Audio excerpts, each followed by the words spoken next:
Hello and welcome back to Seagulls Central. Thank you so much for clicking on this video and coming back to this channel. My name is Adam MacDonald and welcome back to my YouTube channel as we dissect a huge win for Brighton Hove Albion. You know, let's make no mistake about it. I think this was a game where I think many of us had maybe gone into it feeling like it could have led to a difficult period for Brighton. You know, in recent seasons, yes, we've had good results against Man City. Yes, you know, we've had good performances against Man City. And there was no doubt about it. Maybe we were going to go into this game and have another good performance. But I think I went into this game with quite a lot of nerves. And we've been able to come out of it with a massive win. Get our first win of the season. First 3 points on the board. And get our season up and running. Admittedly, it was probably a game of two halves, and there are so many different things to talk about, which we will get into in this video. But thank you so much for clicking on it. As I always say, if you're new to this channel and you haven't tuned in before, please hit that subscribe button, hit the notification bell. It means you'll never miss a video, and it means you can be part of the fastest growing Brighton fan community out there on social media. Right, let's get into the game. Now, look, I think after the Everton game, after the Fulham game, I think maybe we'd all been a little bit guilty of maybe, I don't know, maybe I'm speaking for myself here, being a little bit negative. I think I'd gone into this game, particularly against Man City, knowing, yes, we'd beaten them last season. Yes, we've had some great nights in the past against them. Yes, we've had some good performances. But I didn't have much faith going into this game. I felt like really, this would have been a good opportunity for us to see players like Seamas, see players like Watson, to kind of continue the flow of the Oxford United game, get Gruda in from the start, and just kind of see what happens. And it was actually a very different game. We obviously come out of it with a brilliant performance, but also a very different game to the one that I kind of expected. And maybe if I were the manager, a very different game to the one that I would have, you know, played myself, the team that I would have played myself. I'll talk about the 11. So in goal, basically, there were only a couple of changes, and ultimately they were enforced changes in the side, as you'll probably know. You know, if you've seen the game, Veltman came in at right back for Cuyper, who wasn't even in the squad. He had a minor issue in terms of injury. And then Diego Gomez came in at the number 10 role instead of Matt O'Reilly. So Matt O'Reilly has, for now, lost his place in the squad. And I think going forward, it looks like it's going to be an uphill battle, maybe, for him to get that starting role back in the squad. Obviously, he was given those first two games of the season in the Premier League. He was given, obviously, a significant role in pre-season. He wasn't on the pitch at all for Brighton in this Man City game, and crucially, he wasn't there from the start, which was, I think, something that I don't want to say we were all pushing for, but I think many of us were kind of feeling like we wanted to see some other options. Now, when the lineup was announced, were you going to expect that it was Diego Gomez starting instead of Matt O'Reilly? I think absolutely not. I think after midweek, we'd have all have said that it would have been Brajan Gruda coming in at the number 10 position, supporting a Welbeck, supporting a Rutter, but that actually wasn't what we saw. We obviously saw Diego Gomez come in. I think when you saw the lineup, it maybe made you think, okay, will this be a kind of five? Will this be a 3 in midfield? Will this be a 4-2-3-1 with a Diego Gomez at the number 10 position? And obviously the final change being Jack Hinshelwood in for Yasin Ayari, who dropped to the bench. And I think for Brighton in recent weeks, in recent months, in terms of last season as well under Fabian Hurzeler, I think it's quite unique to see a side where Yasin Ayari isn't in that 11. I think it's a very interesting situation where Fabian Hurzeler doesn't put Yasin Ayari in. I think he is one of Fabian Hurzeler's outstanding options in terms of who he would like to play midfield. But we obviously saw Jack Hinshelwood come in for him, and then Diego Gomez taking that role in the number 10 position in place of Matt O'Reilly. So there were a few changes. I think we were all a little bit unsure how it was going to work. I didn't quite know whether it was going to be maybe a 4-3-3 in midfield. I didn't know whether it was going to be a 4-2-3-1 with maybe Diego Gomez in the 10 position, how things were going to work. Ultimately, that was the way we lined up. And I think, look, if we get into it, it wasn't a great first half. I think, look, what can we say? I think Brighton played fairly well. I think they were able to neuter Man City in large parts. Brighton didn't really create much in that first half at all.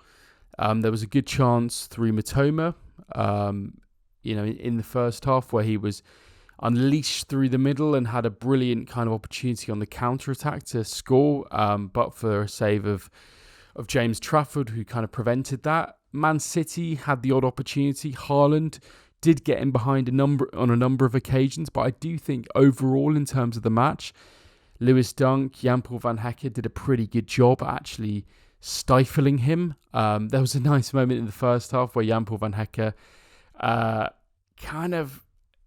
think Haaland had gone in to take a shot. He'd missed. He was obviously very frustrated. He was running back. Jan-Paul van Hecke just barged him just to kind of wind him up.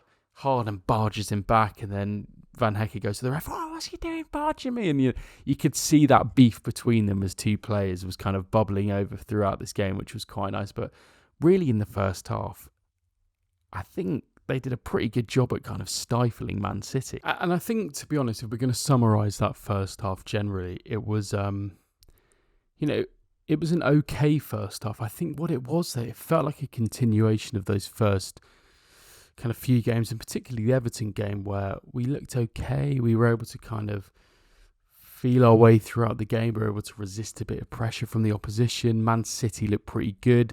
Everything looked like it was going through Rodri. They looked like they were able to create a fair few chances, but ultimately they were just keeping on to the possession. But really for Brighton, it didn't look like a game where we were going to be able to create goal-scoring opportunities, where we were going to be able to, as we've seen in the past with games against Man City, put the pressure on them, create those amazing one-off moments. It didn't feel like one of those games. It felt like Brighton were quite out of ideas. I felt like our game plan and the Fabian Hurzeler's game plan was essentially we kind of load up that midfield. We get Hinshelwood in, we get Gomez in, we get Baleba in, and we rely on those guys along with our defence to kind of soak up as much as we can and then see what we can do on the counter-attack. I think the kind of issue with that was that it actually meant that in the first half we looked pretty lifeless in terms of going forward. We were relying a lot on getting the ball out to Kaoru Mitoma, who I thought looked pretty decent in the first half.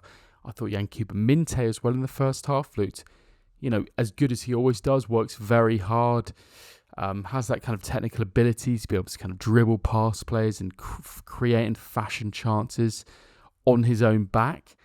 However, other than that, it didn't feel like we were playing with a kind of cohesive way of playing. We weren't building the ball. We weren't building kind of plays up in a way that kind of felt like we were properly. It felt like a team that were quite badly coached in the first half. It felt like they were kind of just really there to resist up any Man City pressure, sit behind the ball, wait for Man City to kind of have their attacks, and then see what we can do on the counter attack. And it felt a little bit bleak. And I think even going into the second, but for all of that to be fair, I think Brighton actually did do quite well. In terms of limiting Man City, okay, they scored kind of just towards half-time, and it was quite a scrappy goal. It was bundled into the net, kind of passed its way into the net. And it was a real shame because I think up until that point, yes, Man City had the odd chance. Obviously, Haaland had his opportunities where he was through on goal and maybe should have finished on a number of occasions.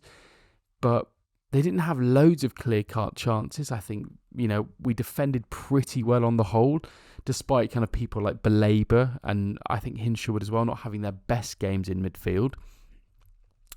But we were able to get through, and I think ultimately at half-time kind of 0-0 would have been a decent result. And maybe that game plan that Fabian Hurzeler, that I suspect he was kind of putting forward in terms of how we should approach this game, was kind of working, but for the goal that we'd conceded. And in the second half, it felt a little bit like much of the same, but it did feel like at one point we needed to do something about it. It felt like we needed to counteract the fact that Rodri, in the middle of the park, everything was going through him. Everything was going through Reinders. Those two ticking the ball over, keeping the play moving for Man City, making Brighton have to just sit in their own half and see what they can do through players like Welbeck, through players like Minteh and Mitoma, who are having to fashion chances kind of out of nothing on the break. 60 minutes comes around and Fabian Hurzeler, makes some brilliant moves. And I think this is where he deserves a lot of credit in the substitutions that he made, obviously bringing Kaoru on for Hinshelwood. Gomez came off and Gruda came on. Rutter came on for Welbeck. And Milner came on for Baleba as well. We should probably talk about Baleba a little bit. I think he looked very off the pace. Very sloppy in possession, giving the ball away quite a lot. his ability to kind of hold on to the ball and all the tackles that he usually makes, it didn't feel like he was kind of playing with that usual intensity that he kind of tends to play with. Whether that's related to the kind of transfer speculation that's been surrounding him in recent weeks and recent months, or whether it is kind of a lack of fitness thing. Obviously, he hasn't played a load of games so far this season, and obviously missed quite a little bit of pre-season as well. But he didn't have his best game as well, and I think it was the right decision to bring him off. Although I suppose in a game when you're up against Man City and some of the best midfielders in the league, it does always feel a little bit risky, kind of bringing off someone like Carlos Baleba in one of these games. So he was brought off for James Milner. Rutter came on for Welbeck, and then obviously Gruda came on for Gomez as well. And I think we need to give Fabian Hurzeler his credit for these substitutions. I think my view up to that point was that he'd probably got his game plan wrong. I felt like, despite it being one that maybe I'd have set up similarly in the sense of loading up your midfield and seeing what we can do, seeing if we can get opportunities on the break, actually it felt like we needed to just really get some life on. We really needed to inject some impetus into this game, and they were brilliant substitutions. Okay, maybe less so, your Milner's coming on for Baleba, but Ayari immediately bringing energy into that midfield.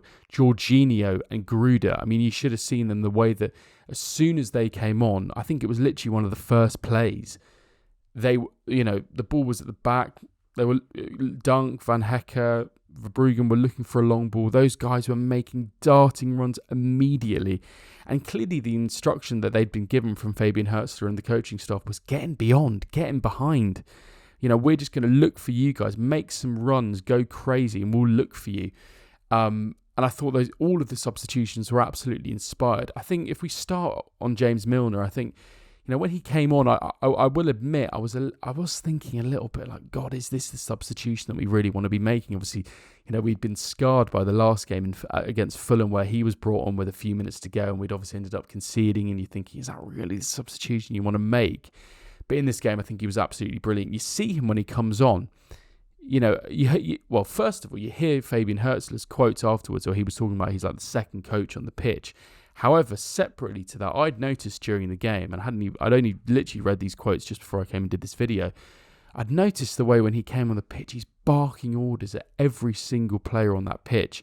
And he was telling the fullbacks, Veltman, he was telling to Cuyper, to get the ball forward, to move forward, to run up the channels as soon as you get opportunities, and launch the ball into the channels as soon as they get the opportunity. And it felt like the instruction from the manager, the instruction from Milner, was basically, let's just get at Man City. We've made 4 substitutions here. Let's just go for it. Let's get the ball in behind them. Let's get in their faces and let's see what we can do. And ultimately, that was where the winning goal came from, but it was where we were able to then get the penalty from before that by actually just creating a few more opportunities. I thought it was. I thought they were inspired to, and I think you hear about James Milner. Obviously, the penalty was. It was surprising that I think that it was given to him. When it was given, and you see Ayari stood over it, you're kind of thinking, oh my God, is it going to be handed to Rutter? Is it going to be handed, I don't know who else to, Dunk maybe? When Milner gets the ball, there's a level of confidence because it's James Milner, but I think for me there was that kind of element of, oh my God, I don't think I've ever seen James Milner even score for Brighton. When was the last time he would have taken penalties? It would have been back in his Liverpool days, but like the kind of prime Liverpool days, which we're talking good 5, 6, 7 years ago. But, naturally he kind of put that away with aplomb. A lovely, touching celebration from him for Diogo Jota. And I think that encapsulated a brilliant performance. But I think after that, you could see him on the pitch.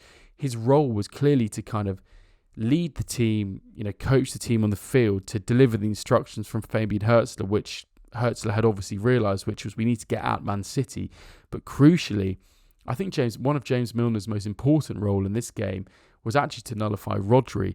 It felt so obvious that we needed to, that everything was coming through Rodri, everything was coming through Reinders.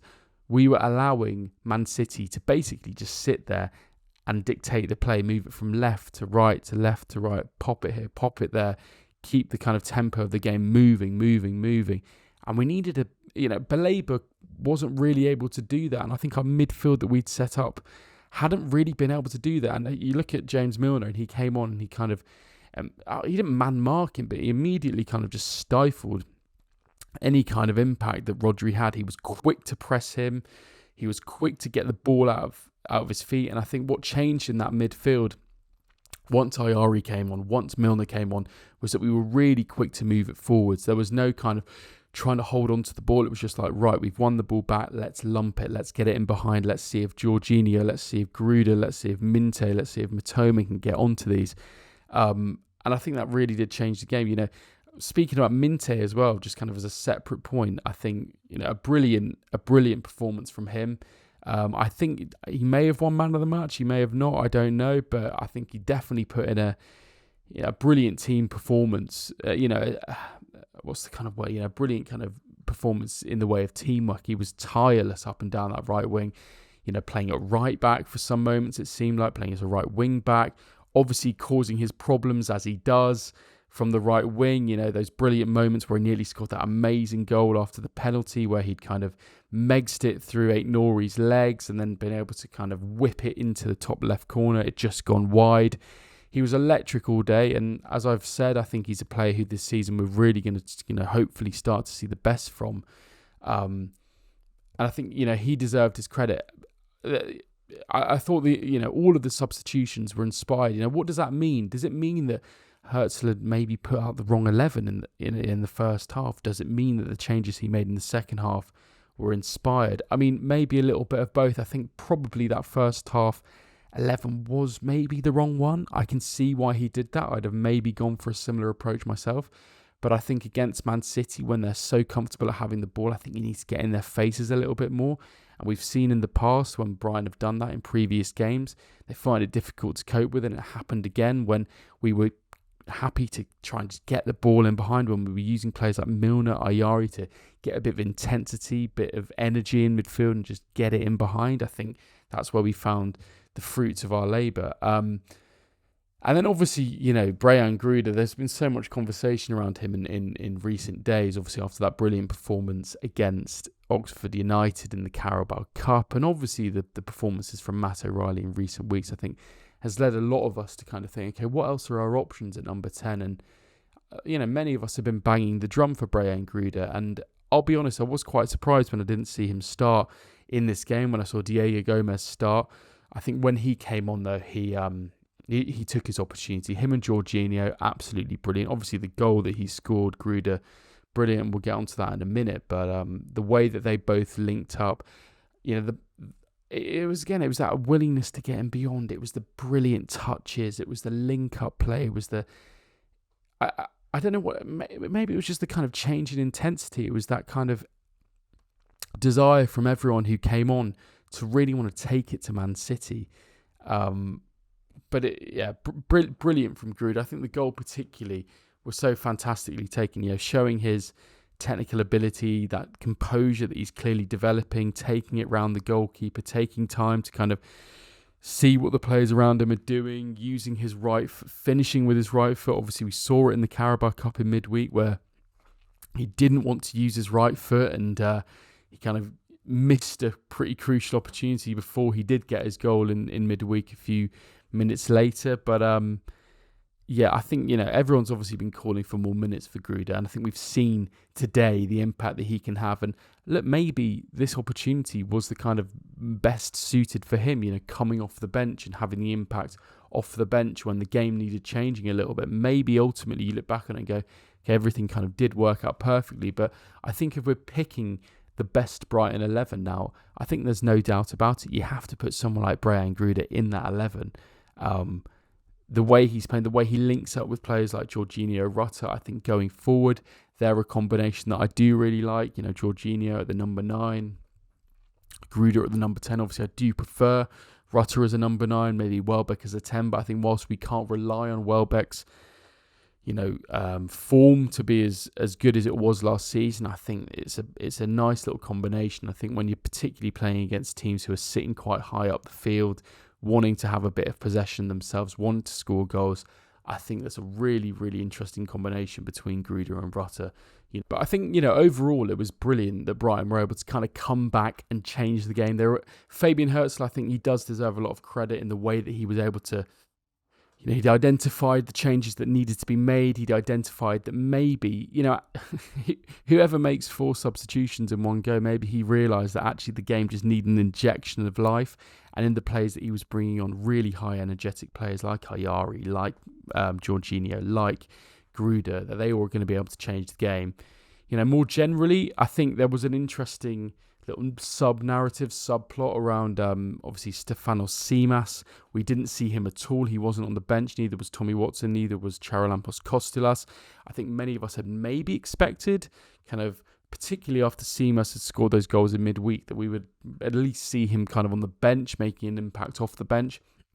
We didn't see any of him at all in this game, which was a shame, which was a surprise. I think, it does seem a little bit interesting that we wouldn't kind of bring him along to the game as part of the matchday squad with view to bringing him on, or maybe not even bringing him on in the last few minutes. What does that show? Maybe clearly they still don't deem that he's up to Premier League kind of scratch in terms of his sharpness, and I don't necessarily disagree with that being the right approach, but I think at times when you've seen a player score a couple of goals in midweek, it's very tempting to kind of get them in. But I suppose today it kind of all worked out well. I don't think Brighton, for the most part of this game, for 60 minutes, they didn't look amazing. I think they had to, ride out the storm. They had to ride their luck at times. Absolutely, the substitutions changed things. And I think for that final 30 minutes, what a game it was. The energy, the intensity, the commitment, the willingness. Another thing that I think needs to be mentioned is you think about the winning goal. And for the most part, all of the players who linked up for it were new players for the Albion, players who have only been signed in the last kind of year or so. You've got Maxim to Cuyper as part of the build-up. You've got Jorginho, you've got Gruda, you've got Minteh. Many of these, you think about the evolution of the Albion and the way that we've been trying to transform this team. And people speak about going through an era of change and an era of transition. Well, this goal today, there's no Welbeck on the field there. There's no Pascal Gross on the field. It's a very, very different. There's no Ferguson. There's no João Pedro. Actually, maybe, we clearly are in very good hands in terms of the attackers that are going to take us forward and the performance that we're going to be able to put in this season. I think we've got a really, really exciting, young squad in terms of players. Minteh, Rutter, Gruda, and I think it's really good to finally see it's clicking. So look, overall, maybe, it wasn't the best day at the office. Maybe it wasn't the best performance from the Albion. However, I think in the second half, we got to give a lot of credit to Hurzeler and the substitutions he made. And obviously, Milner, Gruda, Rutter, Ayari changed the game. I thought Lewis Dunk had a very good game as well. Maxim did Cuyper. Veltman had a good game. I think, most players on the pitch had a very good game. Mitoma was lively as well. I don't think necessarily Welbeck had a bad game either. So I think we've got to give every player on the pitch their credit. And hope, what it does is it kind of puts us in a much more relieving position going into this international break. I think there was a moment after at half time, I was thinking, God, this looks pretty bleak. We look poorly coached. We look like a side who can't score goals. We would have gone into the international break with only 1 point. We would have been in the relegation zone. It's crazy how much things can change. A win against, the brilliant Man City. 4 points now on the board. We've got new players coming to the side and scoring. We've got a manager making substitutions and showing changes. We've got exciting young players potentially coming through in terms of the Greek lads and Tommy Watson. Suddenly things look so different with just a couple of goals, changing and going our way. So going into this international break, I think it's a nice opportunity to reset, maybe look at a few things. I'll be able to talk about a few things more in the next few videos I want to kind of get into around, more topics which I won't get into this video. Mainly set pieces, I think, is an interesting one. I don't think Brighton looked too effective from set pieces today at the AMEX. But yeah, a good performance, one that we can build on, and one that we can, I think, to get really excited about. We go into a tough run now. Bournemouth, Tottenham at the Amex, Chelsea as well, and then amongst it, Newcastle. We've got some difficult games for the next kind of 4 or 5 fixtures, and Brighton are going to have to show the full depth and breadth of their squad. We're going to have to rely on everyone. We're going to have to, continue to find a bit of luck. I think there was a moment, before we'd obviously, scored that winner that, we'd scored a couple of goals. We'd scored we'd scored the penalty, but actually, so far this season, we hadn't scored any outfield goals, and I was beginning to worry, are we a bit lifeless going forward? But yeah, a real injection of life and one we can take forward into the next few games. So yeah, let me know what you thought of the game. Was it one of those for you as well where you kind of felt like at half-time everything felt a bit bleak and you felt like we were playing a little bit poorly? What impact did you think the substitutions had? Would you start Gruda in the next game? Has he played his way into the team where he has to start? Baleba, what's going on with him? Are we kind of seeing a player who looks a little bit off the pace? We're going to see the best of him after the end of the transfer window. And, how much can we take this performance into our future games, particularly starting, obviously, with that Bournemouth game after the international break? Is that going to kind of reshape our season after a bit of a tricky start? Let me know in the comments. As always, if you enjoyed this video, if you enjoyed the win, please smash that subscribe button, hit the like button and turn your notifications on so you never miss a video. I'll see you on the next one. Thank you very much for watching, and as always, up the Albion.